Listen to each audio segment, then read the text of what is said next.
Most gardeners think attention is the secret to a great harvest. Water more, feed more, check on it every single day. Here's something most gardeners don't realize. Some plants do exactly the opposite. The less you touch them, the better they perform. Walk away, and they reward you. Hover over them, and they sulk. That's a huge mistake countless gardeners make without even realizing it. Today, we're counting down 7 crops that improve the more you ignore them. One plant on this list gets sweeter, stronger, and more potent because you starve it of water. Stay until the end for that one. It might change how you garden completely. Before we get into it, if you want more plant secrets like this, make sure you're subscribed to Glove Gardener because we cover the stuff other channels skip. Let's get started. Plant number 1, garlic. Most gardeners feel the urge to baby their garlic all season. Water it often, feed it nitrogen, keep the leaves big and green. That's a huge mistake. Garlic needs more neglect as the season goes on, not less. Stop watering and feeding about 3 to 4 weeks before harvest, and the plant redirects everything it has into the bulb instead of the leaves. The result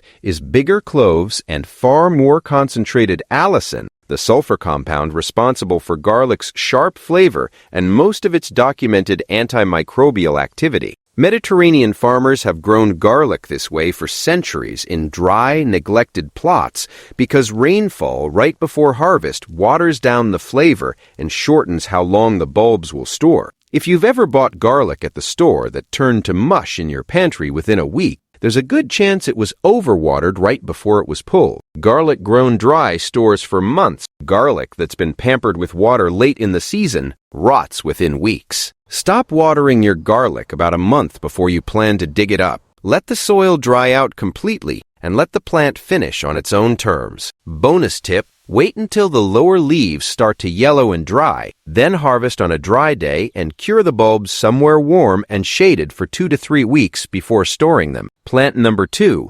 asparagus. People plant asparagus and immediately want to harvest spears the very next spring. That's exactly the worst thing you can do. Asparagus is a perennial that needs to be left almost completely alone for its first 2 to 3 years. Every spear you cut early steals energy the root crown needed to build itself for the next decade. Leave it alone. Let the fern-like foliage grow tall and feed the crowns all summer. And an established asparagus bed can keep producing for 15 to 20 years with almost no effort at all. Growers in parts of France leave their asparagus beds untouched for years before the first real cutting to build thick, prized crowns underground. Most gardeners see an empty-looking patch and assume something is wrong. Experienced growers see exactly what they want. If you're the type of gardener who can't resist checking and tweaking every square foot of soil, asparagus will test your patience and pay you back for restraint. Resist harvesting anything for the first 2 years.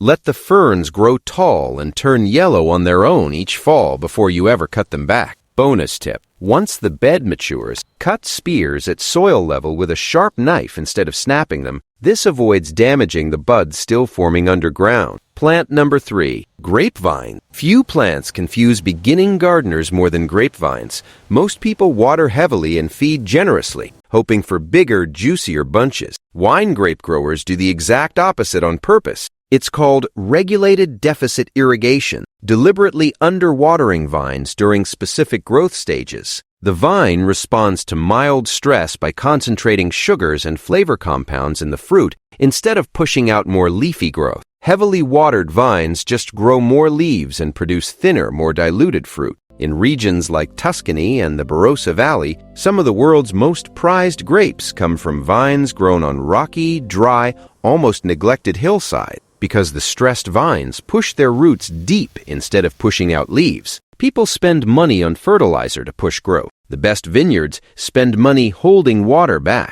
A backyard grapevine left mostly alone after it's established often produces smaller, sweeter, more intensely flavored grapes than one watered like a lawn. Once your vine has been in the ground 2 years or more, cut back on watering except during extreme drought and stop feeding it nitrogen-heavy fertilizer. Bonus tip: prune hard in late winter while the vine is dormant. removing 80 to 90% of last year's growth. This forces the plant's energy into fewer, better fruit clusters. Plant number 4, hot peppers. Hot peppers are one of the clearest examples on this entire list. Gardeners worried about heat and drought rush to water at the very first sign of wilting. Capsaicin, the compound responsible for a pepper's heat, is produced as a defense response to stress. Peppers grown with consistent, generous watering turn out noticeably milder. Peppers grown with mild, controlled drought stress between waterings produce significantly more capsaicin, sometimes measurably hotter on the Scoville scale,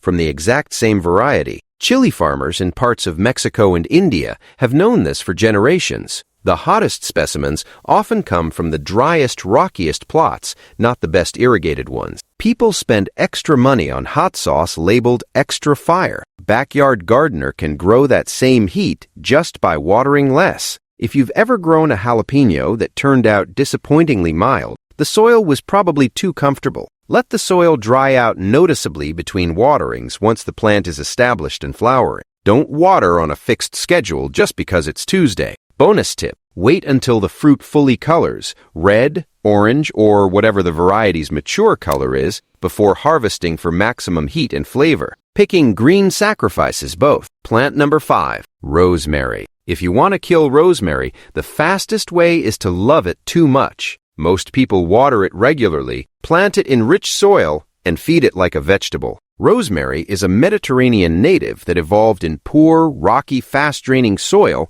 with long, dry stretches. Overwatering is the #1 cause of rosemary death in home gardens. Root rot sets in within weeks. Left in lean soil and watered only occasionally, established rosemary concentrates carnosic acid and rosmarinic acid, the compounds behind both its potent aroma and its documented antioxidant activity, far more than an overwatered plant ever will. Rosemary has grown wild for centuries across hillsides in Italy, Greece, and Spain, in soil so poor most vegetables wouldn't survive a season. People spend money on fancy soil amendments for rosemary. Mediterranean hillsides just give it gravel and walk away. If you've killed rosemary before and assumed you have a black thumb, you probably just watered it like a tomato. Plant rosemary in the worst, sandiest, most neglected corner of your yard and basically forget about it once it's established. Bonus tip: harvest sprigs in the morning after the dew dries. Oil concentration in the leaves is highest then, and regular light harvesting keeps the whole plant bushy. Plant number 6, lavender. Why does lavender grown on a rocky hillside in Provence smell stronger than lavender grown in rich garden soil back home? Lavender produces its essential oils, mainly linalool and linalool acetate, as a response to mineral-poor soil and dry condition. Rich, fertile, well-watered soil pushes lavender into leafy green growth at the expense of oil-rich bloom. The lavender fields of Provence grow in thin, rocky, alkaline soil because that stress produces the concentrated fragrance the region is famous for around the world. Tourists pay good money to walk through those fields and breathe that scent in. The secret ingredient is neglect, not fertilizer. Dried lavender from a neglected plant holds its scent in sachets and teas far longer than lavender from a pampered one. For gardeners with limited space, lavender is a gift. It does its best work in containers filled with poor, gritty soil,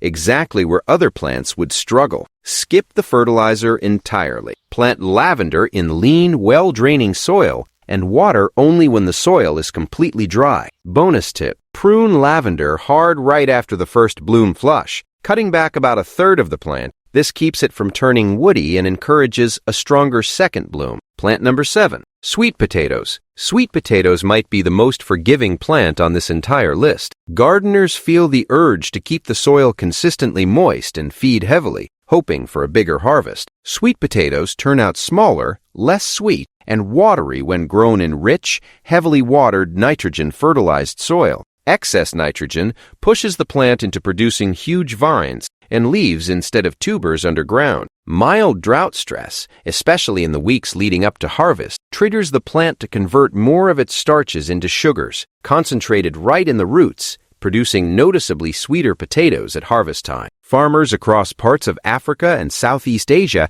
have grown sweet potatoes for generations in poor, sandy soil with minimal irrigation, partly because that's simply the land available to them, but also because the resulting harvest stores better and tastes better. People spend money on heavily marketed candy sweet varieties at the grocery store. A backyard gardener can get the same effect just by watering less in the final stretch. For gardeners who travel, forget to water, or simply don't have time to fuss over a vegetable bed, sweet potatoes are one of the most forgiving crops you will ever grow. Cut back on watering for the last 3 to 4 weeks before harvest and resist the urge to fertilize heavily mid-season. Bonus tip: cure freshly dug sweet potatoes in a warm, humid spot for about a week before eating them. This step converts even more starch into sugar and dramatically improves the flavor. So when you put it all together, the pattern is clear. Garlic gets sharper the drier it goes. Asparagus rewards years of patience.